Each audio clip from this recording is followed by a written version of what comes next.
Hello everyone, welcome to the Newman Bond. My name is Clark Castle. I work in human resources here at Newman University. I am an alum of 2018, and joining me here today is Lisa Garcia, fellow alum.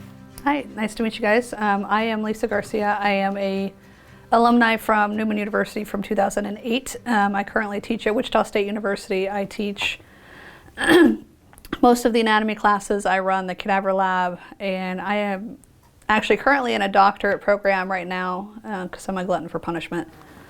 Working on a doctorate in educational leadership and educational psychology, and so I'm looking at how the brain works. But the educational leadership side is actually kind of fun because it ties into my other end of my life where I do a lot of gaming. Absolutely, I enjoy that hobby as well. I know there's many ways that gaming can be defined. For example, I really enjoy the tabletop variety where you are sitting around with a group of friends, or even digitally if you're doing it over a video platform. What brought you to gaming? What was your first foray? My initial starting with gaming was, well, I grew up with computers, and so I've always kind of done gaming, but my first really kind of getting into it was back when RuneScape started up. I don't know if you're familiar with that one. I've heard of it, yes. Yep, and so I started really early when, I know they've updated the graphics and I can't get into the new graphics, so I'm too old school, and I started out there, played that for a little while. I helped some of the, Rune Village was one of them. I helped some of the communities with creating guides for the quest lines. And then I had just for familiarity with the gaming aspect and website development and such. And then I went to World of Warcraft with friends, made more friends through RuneScape that then transitioned to WoW. My husband and I actually played WoW when he was active duty military, and I did my master's, so it gave us a way to online communicate and deal with the long distance relationship, which was great. Mental decompression for me. Yeah. You had to definitely figure out how to manage your time, though, and balance school and then life and then work, and then relationship was a challenge. And then more recently with the pandemic, we've shifted to Destiny 2. And so we've been kind of playing that. So I more do video game playing on a PC, but we've dabbled with Dungeons and Dragons and playing some of the tabletop with some friends. It's just harder to get a group together. I know you know that struggle. That is the struggle. To get back, so you never really had to be introduced. It sounds like it was all just natural, it was all or just it appealed to you. Yep. All right. I know that's like when you're talking about getting people together. That's one of the hurdles of having people see it as worth the investment, the time investment putting into it. So. If I guess it's what about Horde or Alliance? For those people that don't know, there's two different factions in the World of Warcraft. You could argue one side is good, one side is bad, or you could just say that they're just different opinions. But no, I'm Horde for life. Okay. Horde for life. You? Or you didn't get into that one as much, did you? I played the demo, so to level, what was it, 20? Level 20. Yes. Yeah. And Alliance felt like it was calling to me. It felt more like the heroic or Lord of the Rings theme. So. I think I started out with Alliance, and then I discovered the Horde. I'm like, I don't want to be a night elf. I want to be a blood elf. Made the jump, and then bounced back and forth. We had a couple of friends that we would game with, and so they transitioned to Alliance, and we went to a different server that was more Alliance dominated than Horde. So we made that jump, and I was like, I hung out for a while, and we did some raiding, and then they bounced back to a different server, which was more Horde dominated, so we switched back to Horde. You mentioned the word raiding. Explain to those people who don't know what is raid, because it's not just like what most people would think, you're pillaging or going around doing a bunch of mad thievery. Granted, you are going for loot, but it's not the pillaging that we think of.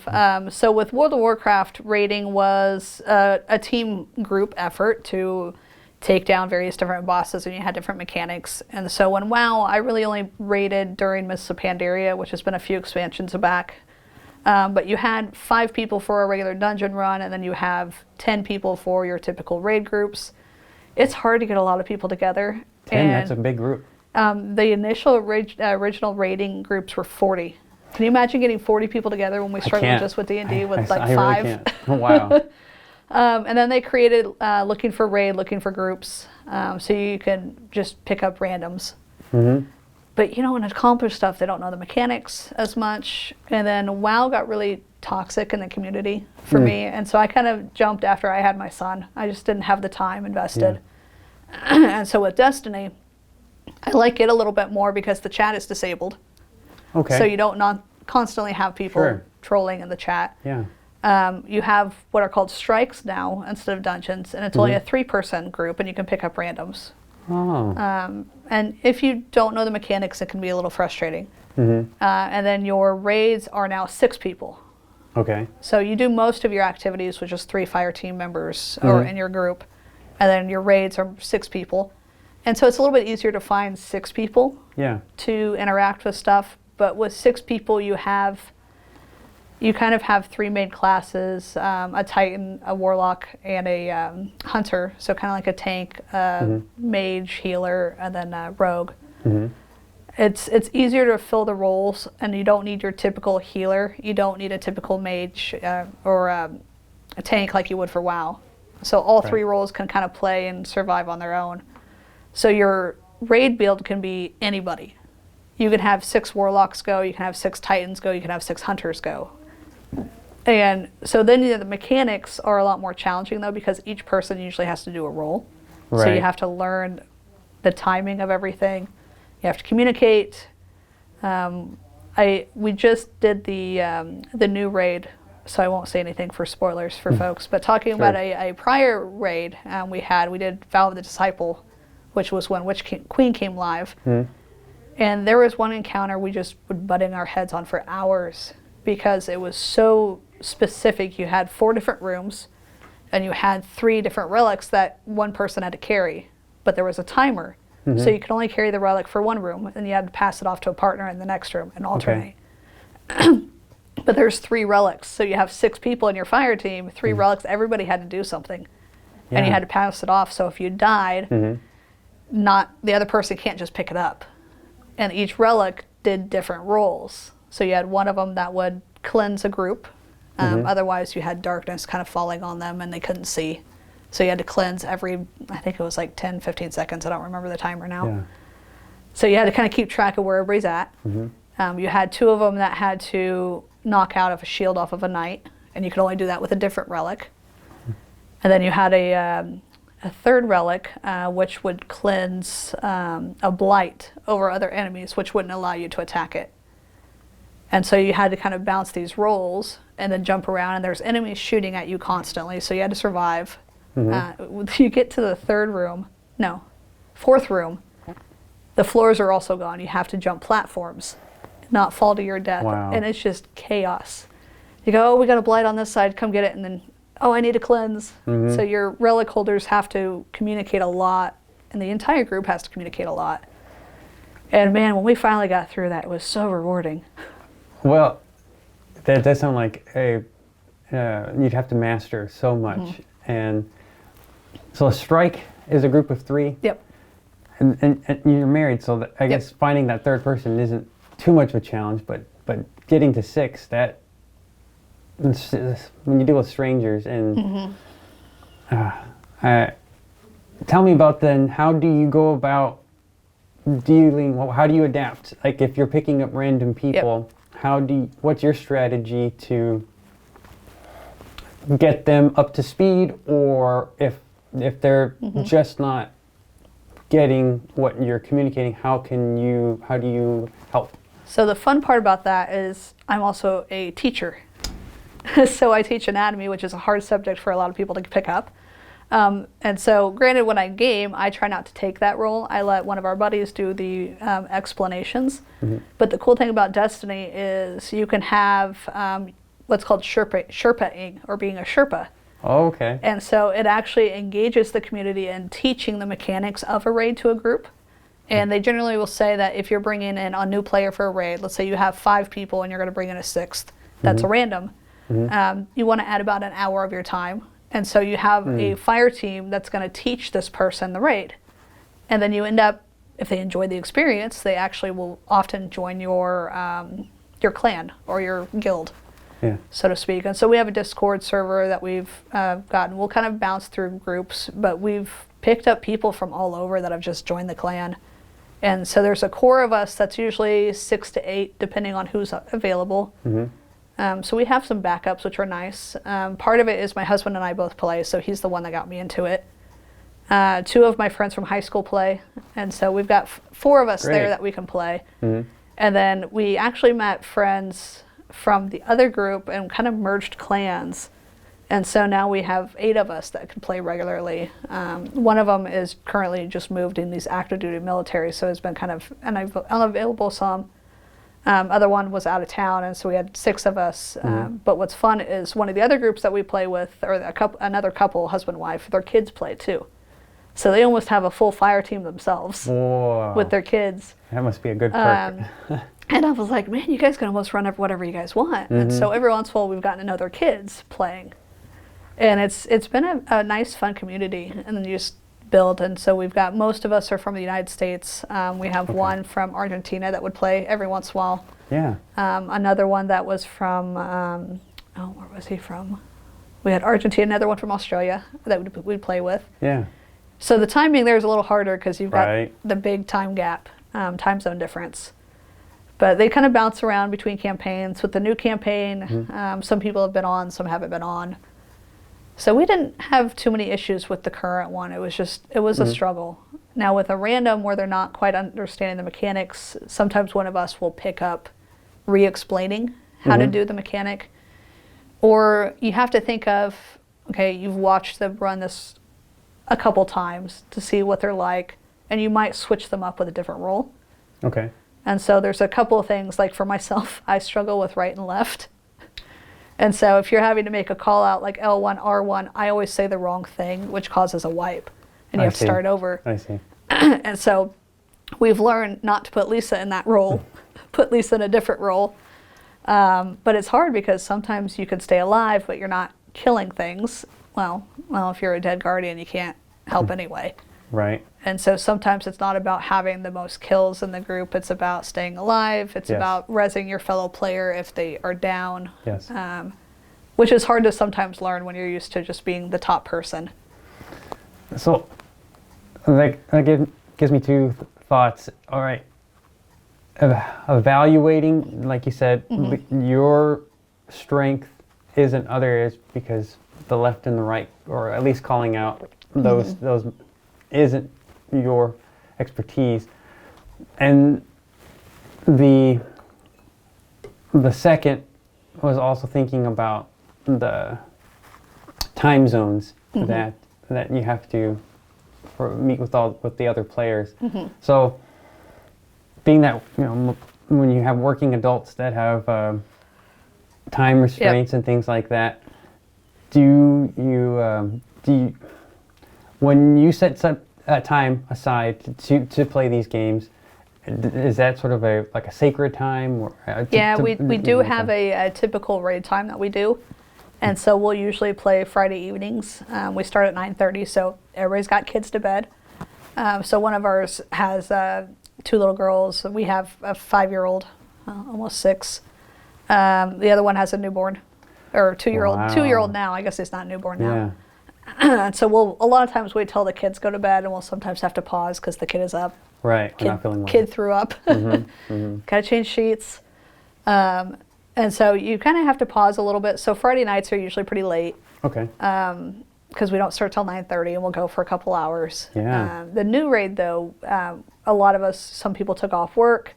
My parents actually offered to watch my son, and so our anniversary was this weekend too, and so that's kind of how I sold congratulations. that. Thank you. 13 years.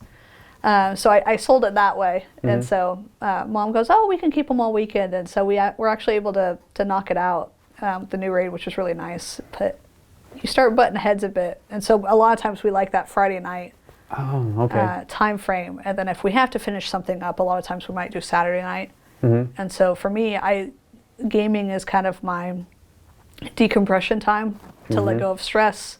We're on Discord, so we're just chatting with the group and talking about our weeks or grumbling or venting. Sure. So I look forward to that kind of time frame, and my husband likes it too because he's got his buddies that he plays with that he may not get to see very frequently. Definitely. Right. And then every once in a while we'll stream, and so we'll get some people that will come watch the game.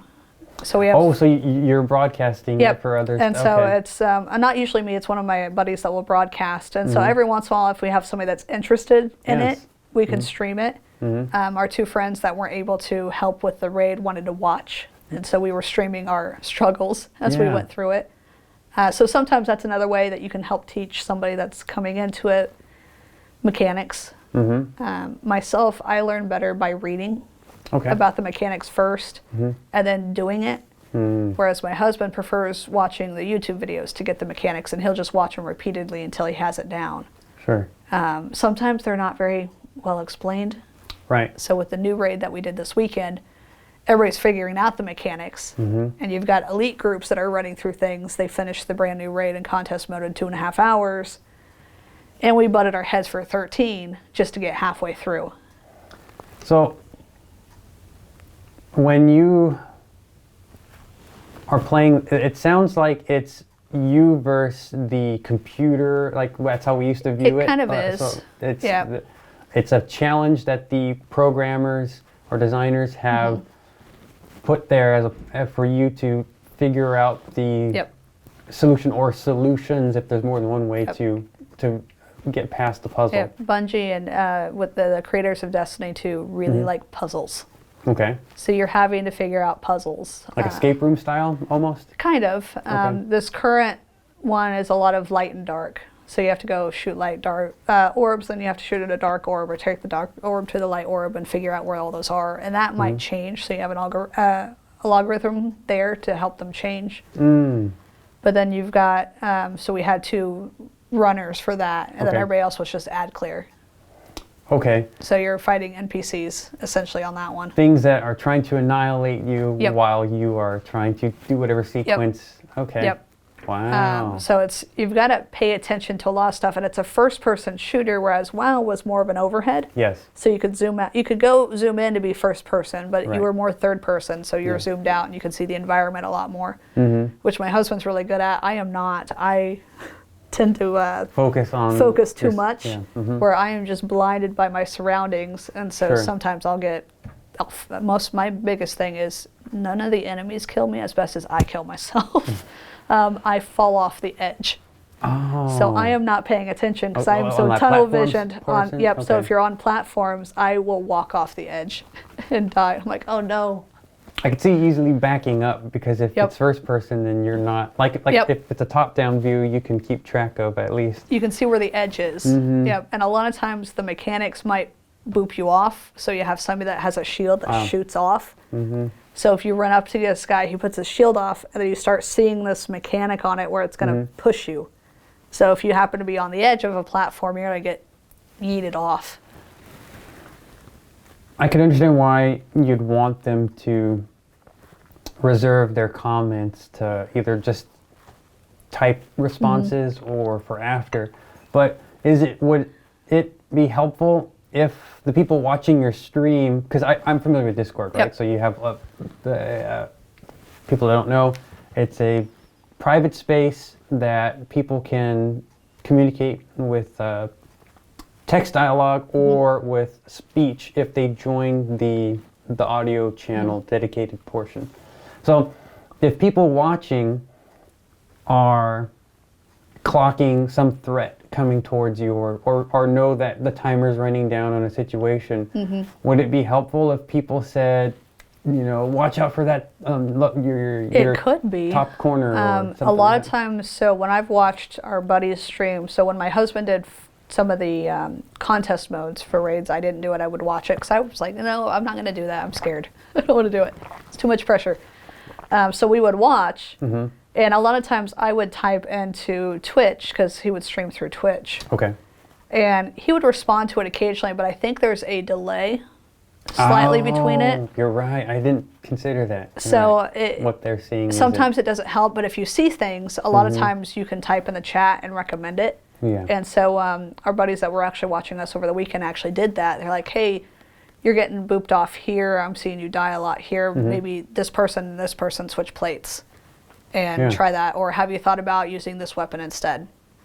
And so with Destiny, the weapon layout is very different, where you can change that, whereas WoW, I don't remember really changing the layout of what I used very much. You just went for the top one and just had your spells that you would do stuff. Right.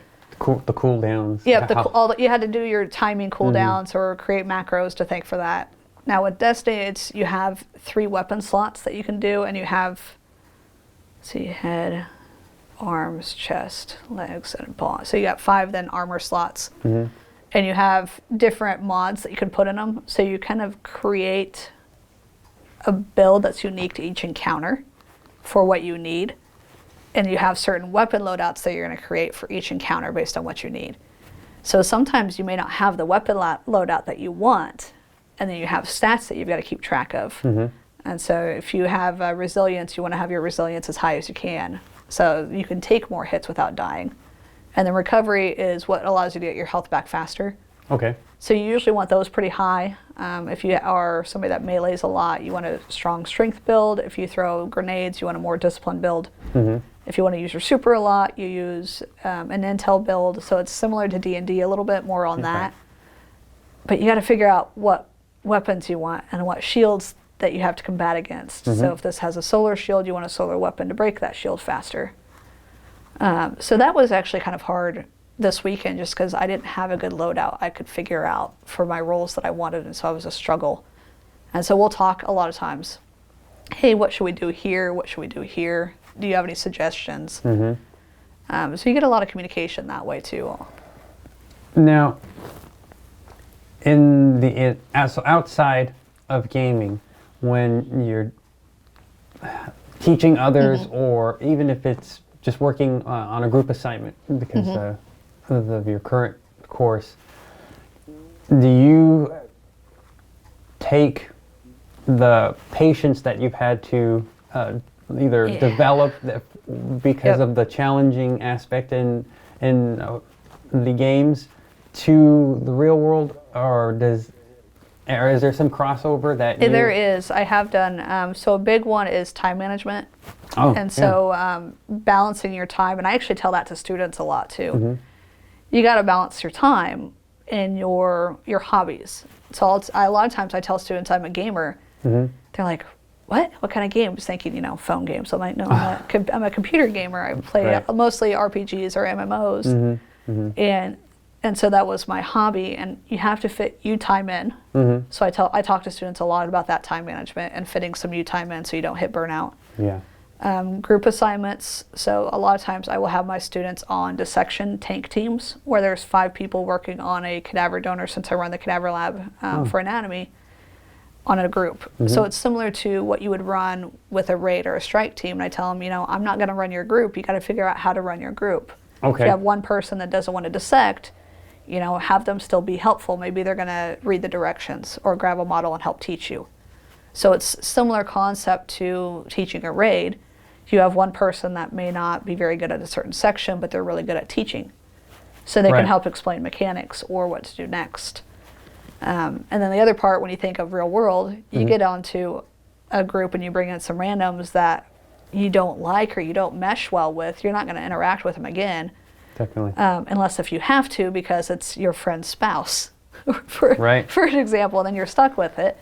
Thankfully, keep the peace. Yeah, thankfully all of our group members have been fantastic. But you have to keep the peace, and so when students are struggling with that in their tank teams, or if you're in a raid, like you're going to be in the work field where you're working with people you do not like, but you don't have a choice. So you've got to figure out how to keep the peace. That's exactly it. And so you get better at biting your tongue and not saying certain things or not going into certain topics with certain individuals. And so sometimes the politics come into play. Yeah, that makes me think of, you mentioned earlier about how World of Warcraft, in your experience, grew toxic. And I think part of that is the separation, like with other Yep. online communication platforms, the fact that you don't have to see the Yep. person can't see you being nasty, so you Yep. feel like you have some layer of protection to Yep. or way to hide behind, but in the real world, You can't. right? And so the way that you're acting in that community, if you're in the toxic community and you enjoy that, you can't act that way in the real world. You're going to get fired. Right. And so I struggle with it. So I like that Destiny kind of hides the chat. And I know on WoW I could turn the chat off. It just became there was too much, and you'd end up with somebody that would private message you. Right. And then you end up with some people that will just stalk you. They find your name and then they start trying to friend you, or they'll comment on a page somewhere, like if you're on Steam. Mm-hmm. And I'm just like, really? You're going to spend all your Right. time doing that? So that part of the gaming community I don't really like, I don't really understand, and I think it's more the younger generation crowd. I mean, you can go to the social media sites, the Reddit fan pages, and you'll see it in any community you're at. Yeah, I don't know if it's a way that people are, that's just the way people are relating now. Slinging insults is the new way, or I could see that. An escalated way. Because, I mean, if you watch like The Sandlot or The Goonies, you know. Yeah, they still did that too. There's still name calling to a degree, but now it certainly it's feels totally a lot different. more intense. Yeah, it does. The things that they're saying to each other, even if they're just joking around. Well, it gets are scary cringy. too, because then you get the doxing and the swatting that they would do. Right. And it's just, I don't know. Definitely the opposite of teamwork and team building there when you get into that. So, bring it back to teamwork. I know you said that you choose to allow others to be the instructors. Is that more because I've done it all week, I can't do anymore, or is it more like you are teaching by helping others realize their potential, or showing them that what they don't realize is they have a gift to pass on? Sometimes it's a little bit of both. So a lot of times I teach all day. I don't want to do it, you can do it. And so we have one person that typically explains most of the encounters. And then every once in a while you'll have somebody that doesn't understand the encounter. And so I will sometimes type it in the chat. So you do have a chat that you can do. I'll sometimes type it in the chat while the other one's explaining or helping explain. If we don't have him running with us, we have another one that will sometimes explain. And they both do a pretty good job at explaining most of the encounters. Every once in a while, I'll step up and do a little bit of the encounters, but it is a lot of times too, if you look at leadership skills right now, and this is kind of where my doctorate has come in, is leadership now is not about I'm the best and you listen to me. It's more about trying to show others their potential. And so you tend to hide back in these sidelines a little bit more to let others go into the limelight. Yes. And so it's probably a little bit of both, and I probably just didn't even think anything of it because I'm usually not the top kill person. I get excited on the occasion that I am because you have a list at the end of each encounter when you die, and my gaming handle starts with an A, so I'm like, oh look, I'm at the top, and it's just alphabetical. Right. But sometimes seeing the potential and letting others play, and then I'm usually nervous about trying to step into other roles because I'm worried I'm going to screw it up. So sometimes it's actually even talking myself to get out of my comfort zone, to try out another role, and I go, oh, okay, that's not too bad. But I'm used to sticking to a role, so picking up other roles is sometimes helpful, so then I know how to explain that role too to somebody else. So, from what it sounds like, there's the most common perceived way or quantified way that you're contributing is, look how much damage I did, or look how much That one's not usually me. So that's where most people go. Most people automatically tout as their contribution. Look at. You've got Counter-Strike people going, oh, I'm top frag, or I have most head kills. So a lot of times you'll want the people will be at the top, but like I said earlier, if you die a lot though, and you rely on other people to have to constantly pick you back up, You're really Yeah. not contributing as much when you have a limited number of how many times you can resurrect somebody in an encounter. Right. So sometimes you got to play carefully too and let other people do something. Or you have to go, hey, I'm getting hit a lot. Can you step it up and help me out over here? So sometimes it's even asking for help, Right. which most people probably don't like to do in the real world or in gaming. That's true. Admitting that there's a flaw somewhere and you need the help. So that's sometimes it's a hard lesson. And it's the same thing with students, is they don't want to ask for help when they're struggling, but realizing how empowering asking for help can be. I'm like, why are you shoestringing or hamstringing yourself Right. and adding these extra struggles when you don't really need to? I remember having a lot of those times where it felt like I could just prove to whatever professor that by figuring this out, I could earn their respect if I could such and such. And you realize, wait a minute, they're being paid to help me succeed or not have such a hard time with this. Sometimes my favorite students are the ones that struggle too, because they're the ones that when they come talk to me and ask for help, they get more comfortable. So they'll come to my office all the time. And then sometimes I have to tell them to go away because I'm trying to work. But I enjoy them coming to my office and asking for help because I get to know them too. And so you got a relationship that's built. And then when you start trusting each other more. And so when you give advice, they tend to listen a little bit more. Yeah. And so when you've got a rando that comes on, there may not be that trust yet either. And so they're like, oh, I'm nervous, or what if I say something wrong, and they boot me, because that's kind of the community. Everybody wants you to have 40 clears of something before they teach you a raid, because they're not patient. It's almost like when you apply for a job that requires experience in that field before you, and like especially when it's an entry position. Entry position with requires 10 years or 5 years of experience. You're like, how am I supposed to get experience if I can't get hired? Absolutely. I'm the weird one. So with my doctorate, I'm kind of non-traditional. I have worked for 10 years, 13 years with my master's at a upper level institution teaching graduate students, and now I'm doing the doctorate. So by the time I graduate with the doctorate, I'm going to have like 15 years of experience teaching with kind of an entry level that I can position. I'm like, man, I'm going to be a force of power coming out. I actually have the experience. Well, we talked about trust just a second ago. Have you felt like you could trust any of your students to play the game with you in your group, or do you feel like that's a boundary that you'd I would like probably keep it as a boundary at least till they graduate. And so it's Smart. funny that you mentioned that. One of my prior students, was originally, I think, wanted to go to veterinary medicine and then didn't get accepted, and so was doing a master's at Wichita State in biology and took my class, and then I got to know her, and then she worked as a teaching assistant for me. We became good friends, and she's now actually a fourth-year med student about to graduate, so couldn't get into vet school but got into medicine, got to med school.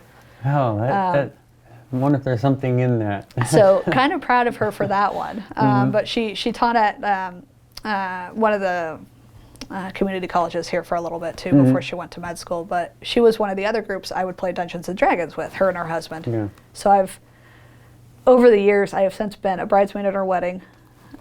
She was there when my son was born. My husband was the raid lead, so we'd cart our son down to their house even after he was born, and we'd play. So her and I have become good friends where we do Dungeons and Dragons quite a bit. That's cool. So she's currently off in rural Kansas, and her husband's trying to get a group together and see if we can do it online, which then I currently have to convince my husband to do D&D through Discord or something. He's more of the let your imagination go, and my brain is just tired at that point, so I like the flashy video games at times. The structure, I like the structure, so I can see why you like the storylines for the structure versus having to think of stuff, because I don't think like my husband does. He's military and a strategy player. I am not. But it's fun to get to know the student in a way that we become friends, and we will game together too. That's great. And we have similar backgrounds. Trying to find time to game is a little bit more challenging. Right. But that's kind of everywhere. I remembered my thought earlier when I said there's something to there. It was a Seinfeld episode when Kramer had a cough, a nagging cough that was sticking around. So he found a dog that had a cough, and he wanted a veterinarian's medical opinion or advice, or because he figured if a doctor can only diagnose what's wrong with the human being, but a veterinarian can figure out what's wrong with a horse, a dog, a cat, or then certainly they must be that much wiser. Yeah. And so it's a really ridiculous idea, but that's what it made me think of when you That's kind of what I joke about. I work on the cadavers, so they're no longer living, and we get no medical information from where we get our donors. Oh. It's just age, gender, and what's written on the death certificate. Okay. And so when you're dissecting and finding everything, it's like you're putting pieces together of the puzzle from their entire life story and background. And so it's cool to see that. But then you speculate, and you kind of have to think of, well, maybe what they die from. I always jokingly would say to my friend that's the med student, I go, patients are giving you hints of what's wrong with them. Granted, they're also giving you extra information that means nothing to the situation. Right. And I tell students that, because when you write a test question, they're like, there's so much distracting information. I go, well, how do you think a patient's going to be towards you? Are they going to tell you what you need to know? Or are they going to give you extra? Or are they going to talk to you and not realize that there's related content to that? The week-long events up to the gash on their arm. Yep. Oh, God, that's my mother. I go to the mall, and somebody knows me at the mall because Mom talks to them all the time, gives them their life story. I love her to death for it, but there's some people I just don't know. Oh, I'm your mom's doctor. I heard about you and saw a picture of you. Funny. Well, I mean, comes back to what we started talking about earlier, relationships, connections with You're people. Right. And do you have any other thoughts that you want to... You're bringing up the relationship concept. That's probably why a lot of the community is probably more toxic now, is because you're not building that relationship. Oh. You're not spending the time to get to know people. Yeah, I see that. And you don't bounce the conversations. You don't see what their strengths are. You don't see what weaknesses are. Because, for example, if they're seeing you as a means to an end, or they're boiling you down to just what you can do. If you've completed this run before, then that means I can use you to go through there, and if I'm chasing some trophy or feat, to clear it in so much time, that's what you're worth to me. And then maybe after we've done it a few times, I might ask, so where do you live? Or I might care about what's going on in your life, if ever, right? Sometimes you're just the means to the end, and then you finish it and they just boot you, and you're done. You're like, well, it's an hour of my time I'm not going to get back. True. So I could see relationship building being huge in the gaming community that could benefit, at school, can benefit life, can benefit work. And networking, I even tell students that nobody networks anymore. Put your foot out there. Right. Don't be afraid to be an idiot. Don't be afraid to screw up at something. I think the wiping 250 sometimes over the weekend for our raid, you just you get up and you keep going. I grew up with the Magic School Bus, and Miss Frizzle used to say, make mistakes, take chances, and wait. What was I can't that? believe I'm butchering it. So I think it's take chances, make mistakes, and get messy. Get messy. That sounds about right. I may have to start pulling that up. Right. And be the moral of the story for my classes, because students are afraid to make mistakes. Well, when you're dealing with high stakes. I could see that absolutely weighing on you. Yep. Especially because,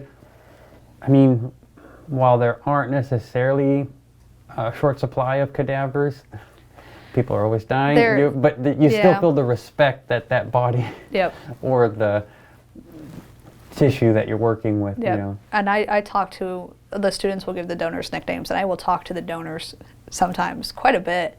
I'm like, be nice to this person. I'm probably closer to some of these than my own family. And it's always bittersweet when we send them back to where we got them and get new ones every year. It's a cool experience, and it's a humbling experience. I always have to remind students, you're building the relationship with that person too, with your tank mates that you may not have thought about ever working with. Helps with your patients, helps you become a better clinician and recognizing things versus just a means to a paycheck. Right. I mean, if you go into a job and you don't really like it, no point. Working for a paycheck is not something. Sometimes I get you got to work for a paycheck, but otherwise it's taxing and it just weighs on you. Yeah. Well, I have enjoyed this. Did I forget to go over anything that you were excited or maybe put in the back burner that I brought up? No, I think I've got everything. I know I bounce around quite a bit, but thank you for the invite. Well, thank you, Lisa. Thank you for coming in. I really appreciate you taking this time.